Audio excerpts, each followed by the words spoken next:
অবধি আমরা দেখেছি এই পর্যন্ত আমরা দেখেছি কিভাবে আমরা পিভট টেবিল তৈরি করতে পারবো। এখন আমরা দেখব কিভাবে গুগলের বিল্ট ইন ফাংশনালিটি দিয়ে আমরা পিভট টেবিল বানাতে পারবো।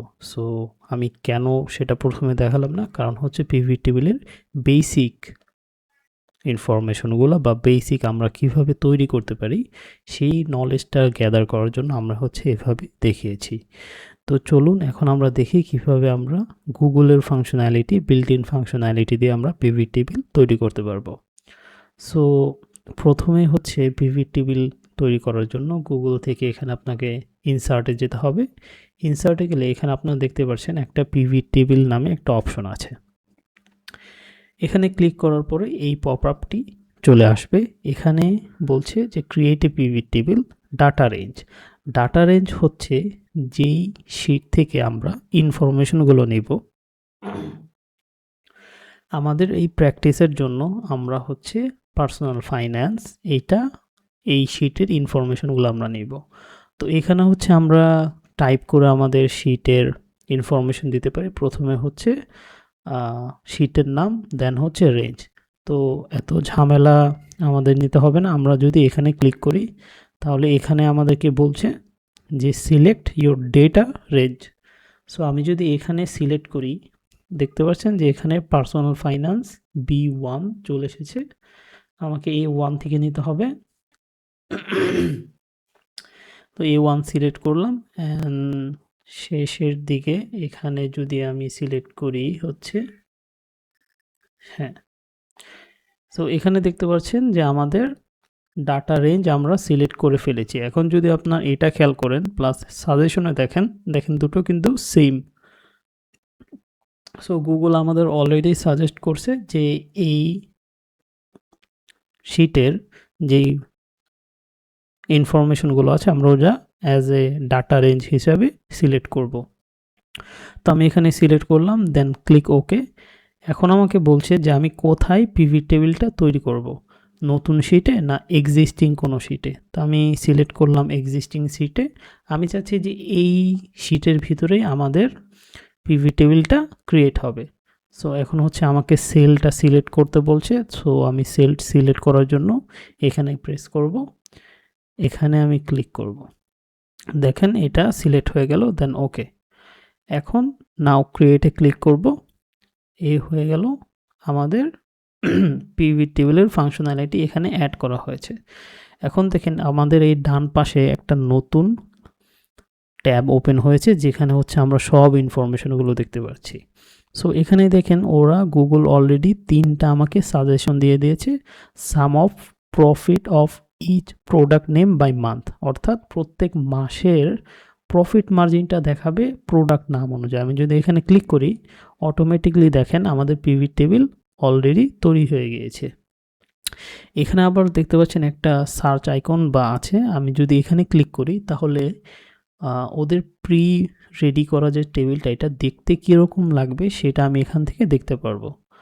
সো আমি চাচ্ছি না যে আমাদের কোনো একটাও এখান থেকে ইউজ করে, আমি চাচ্ছি যে আমরা নিজেরা তৈরি করব। এইখানে যে ডাটাটা দেখতে পাচ্ছেন সেটা হচ্ছে আমাদের এই ডেটা সেটের, মানে হচ্ছে এই শিটের ভিতরে যে হেডলাইনগুলো আছে সেগুলো, যেমন হচ্ছে অর্ডার, প্রোডাক্ট নেম, এখানে দেখবেন সব এগুলো। আমি শুরুতেই বলেছিলাম যে আমরা প্রত্যেকটা শিটের এরকম রো 1কে আমরা অ্যাজ এ হেডলাইন হিসেবে নিব। তো এই হেডলাইন থেকে এই ইনফরমেশনগুলো আসছে। সো এখানে দেখেন রো, কলাম, ভ্যালিউ।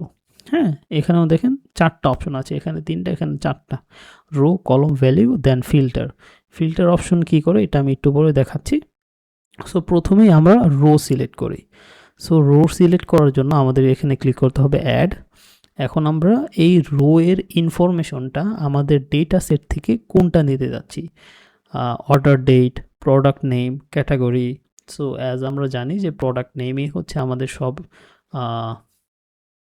মানে প্রোডাক্ট নেম বলতে আমাদের ইনফরমেশনগুলো অ্যাড আছে। সো আমরা এই টেবিলটাকে এখানে আবার কি করব, ক্রিয়েট করব। সো প্রথমে আমি সিলেক্ট করি প্রোডাক্ট নেম। এখন দেখেন এখানে সব প্রোডাক্ট নেম চলে এসেছে। তো যেহেতু এখানে আমাদের কি প্রফিট আমরা সামারাইজ করছি, সো আমাদের প্রফিট সামারাইজ করার জন্য আমাদের হচ্ছে client payment, freelance work and হচ্ছে প্রজেক্ট ইনকাম, এই 3টা জিনিস আমাদের সিলেক্ট করতে হবে। এইখানেই হচ্ছে আমাদের ফিল্টারের কাজ আসবে। সো আমি যদি এখন ক্লিক করি, এখন ক্লিক করার পরে ওরা আমাকে জিজ্ঞেস করছে যে আমি কোনটা ফিল্টার করতে চাচ্ছি। যেহেতু আমাদের এখানে রোতে প্রোডাক্ট নেম সিলেক্ট করা ছিল, সো আমি এখানে প্রোডাক্ট নেমই সিলেক্ট করলাম। এখন দেখেন ফিল্টারের নিচে আরেকটা অপশন এসেছে, লেখা আসছে যে শোয়িং অল আইটেমস। সো এখানে যদি আমি ক্লিক করি, দেখতে পাচ্ছেন যে আমাদের সব ফিল্টারের বা প্রত্যেকটা ভ্যালুগুলো দেখাচ্ছে। এখানে দেখাচ্ছে সিলেক্টেড অল 10, অর্থাৎ 10টাই সিলেক্ট করা আছে। আমি এখান থেকে ক্লিয়ার করলাম, দেন হচ্ছে আমাকে নিতে হবে ক্লায়েন্ট পেমেন্ট, ফ্রিল্যান্স ওয়ার্ক। হ্যাঁ, আমি নিচ্ছি freelance work, project income and client payment. So আমি 3টা সিলেক্ট করলাম, ক্লিক ওকে। এখন দেখেন 3টাই কি করছে, শো করছে। এখন আমরা চাচ্ছি যে এটার ভ্যালুটা শো করবে এখানে। সো ভ্যালু অ্যাড করার জন্য এখানে যাব, ক্লিক করব। ক্লিক করার পরে আমরা কি প্রোডাক্ট নেমের অনুযায়ী আমরা কি ভ্যালুগুলো চাচ্ছি। হ্যাঁ, তো এখানে আমরা অলরেডি প্রফিট নামে আমাদের একটা কলম আছে। সো আমরা যেহেতু এখানে প্রফিট দেখতে চাচ্ছি, তো আমরা এখানে জাস্ট প্রফিটটাতে ক্লিক করব। সো এখন দেখেন এখানে চলে আসছে সাম অফ প্রফিট। সো খুব ইজি ওয়েতে আমরা কি করতে পারলাম, এই প্রফিট টেবিলটা তৈরি করতে পারলাম। ঠিক আছে, তো এটাই হচ্ছে গুগলের বিল্ট ইন ফাংশনালিটি, যেটার মাধ্যমে আমরা খুবই ইজিলি এই টেবিল তৈরি করতে পারবো। এখন আমরা সেম জিনিস আমরা যদি চাই এখানে কালার চেঞ্জ করা, সেম আগের ফরম্যাটে আমরা কালার চেঞ্জ করতে পারবো, ফন্ট চেঞ্জ করতে পারবো, এটা হচ্ছে আমাদের পরের বিষয়। কিন্তু প্রথমে আমরা এটা আপনার প্রয়োজন অনুযায়ী আপনি কালার চেঞ্জ করতে পারেন, আপনার ব্র্যান্ড অনুযায়ী কালার চেঞ্জ করতে পারেন। তো এটা টোটালি আপনার উপরে। সো এখন আমরা যেহেতু এটা তৈরি করে ফেললাম, এখন আবার আমরা কি করি, প্রোফাইল সাম অফ কস্ট আমরা কি করি, গুগলের ফাংশনালিটি দিয়ে আমরা বানাই।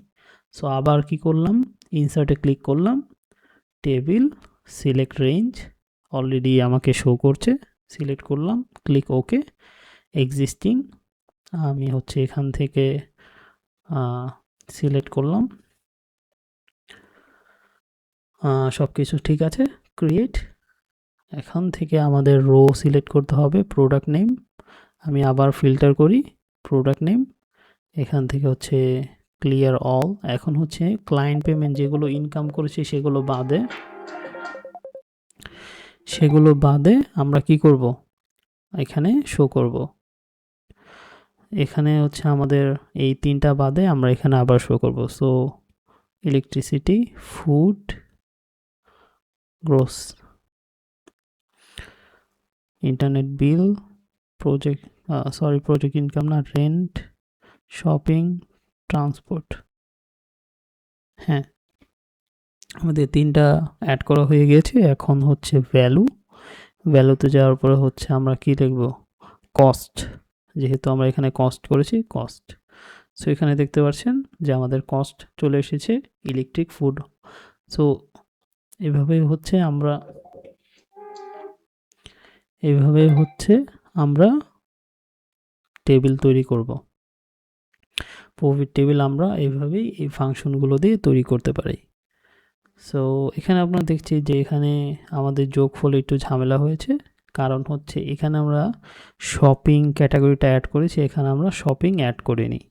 সো আমরা শপিং অ্যাড করলেও আমাদের টোটালটা এইটার মতো হয়ে যাবে।